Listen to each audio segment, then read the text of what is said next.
If we look back on the turbo hybrid era, the 2016 season was actually Mercedes' most dominant campaign, winning 19 of the 21 races and thus setting a record that looked insurmountable.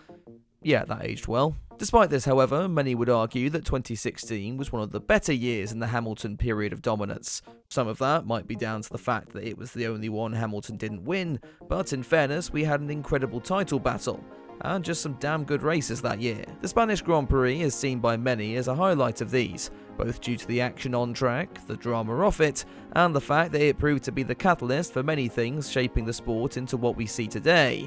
So without further ado, hey there guys, I'm Will, welcome to FP1 and the classic comedy review of the 2016 Spanish Grand Prix.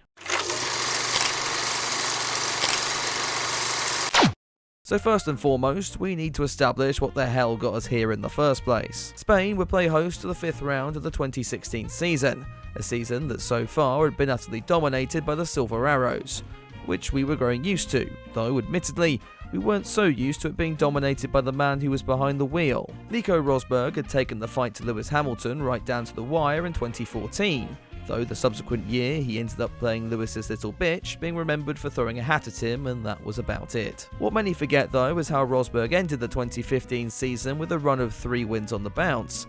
It was a little too late at that stage, though Nico would keep this form going as he claimed victory at the 2016 opener in Australia, and Bahrain, and China and Russia. That gave the German a healthy 43-point lead in the standings, and put Hamilton under pressure to perform if he wanted any hope of claiming a 4th world title. Ferrari and Red Bull were busy filling their usual roles of scrapping for best of the rest, though that story was about to blow into something far bigger than anyone could have expected. Round 3, China. And at the race start, Daniel Ricciardo takes the race lead.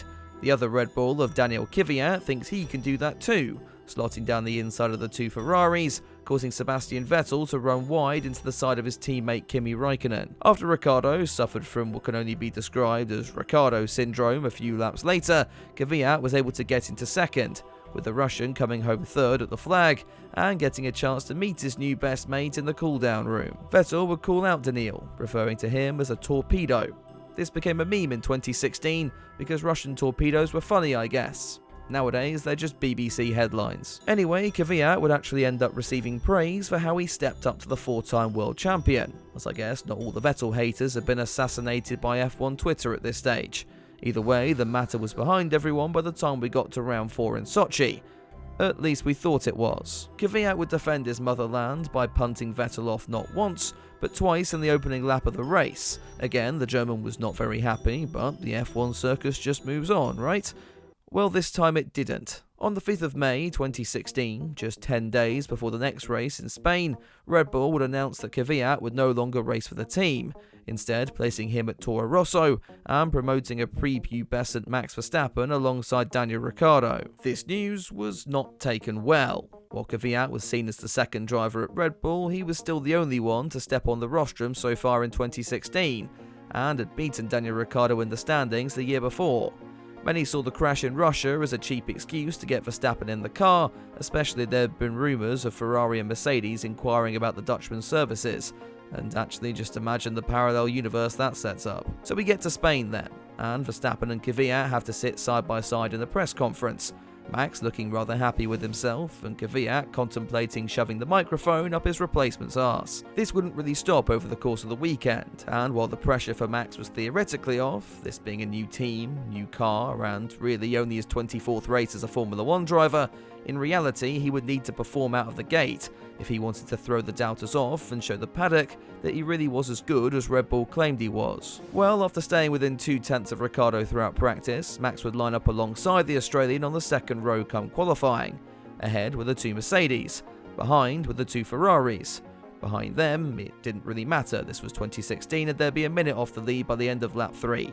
The 5 lights went out, and 30 seconds later, all manner of hell had broken loose. Rosberg managed to sweep around the outside of pole sitter Hamilton into turn 1, though the Briton had a good run through the next sequence of corners and got into the slipstream of the German.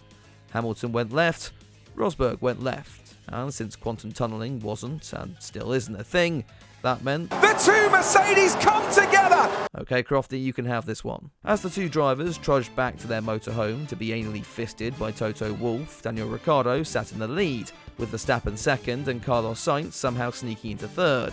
That didn't last too long, however, as on lap 8, Vettel would send one down the inside of turn 1 and get his Ferrari back on the rostrum. That's one place that Nico Hülkenberg has never been, and his Force India turning into a kitchen appliance on lap 22 meant that this race would be no exception. The leaders had already stopped at this point, and the discussion was now onto whether this race was a 2 or a 3 stopper. Verstappen would make his second stop on lap 35, and with Ricciardo keeping the lead, this race looked to be going the way of the Australian. Now, I get the occasional comment saying I don't talk enough about the drivers further down the field. So, here are the two Haas cars making some contact, and here's Fernando Alonso's GP2 engine going bang for the 549th time. Right, let's get back to the front. Ricciardo and Vettel would end up taking up the option on a third stop, their thinking at the time being that everyone would need to do this, so it wasn't much of a risk. I say that, Red Bull decided that they would wait 4 laps after Vettel stopped to pit Daniel, losing him track position around a circuit where it's about as easy to overtake as it is for an F1 content creator to get a girlfriend. The order was now Verstappen from Raikkonen, Vettel and Ricciardo, as the Australian fought to regain the effective race lead from the German, diving down the inside of turn 1. Which was described as a daring move and great racing since he wasn't called Daniil Kvyat. Vettel would describe his old teammates' actions as ping pong, and unlike Russian torpedoes, Australian ping pong can still be seen as funny. For now at least, we all know how well my videos tend to age. So it was getting pretty close to the end of the race now, and Verstappen and Raikkonen were still yet to come in for their third and final stops.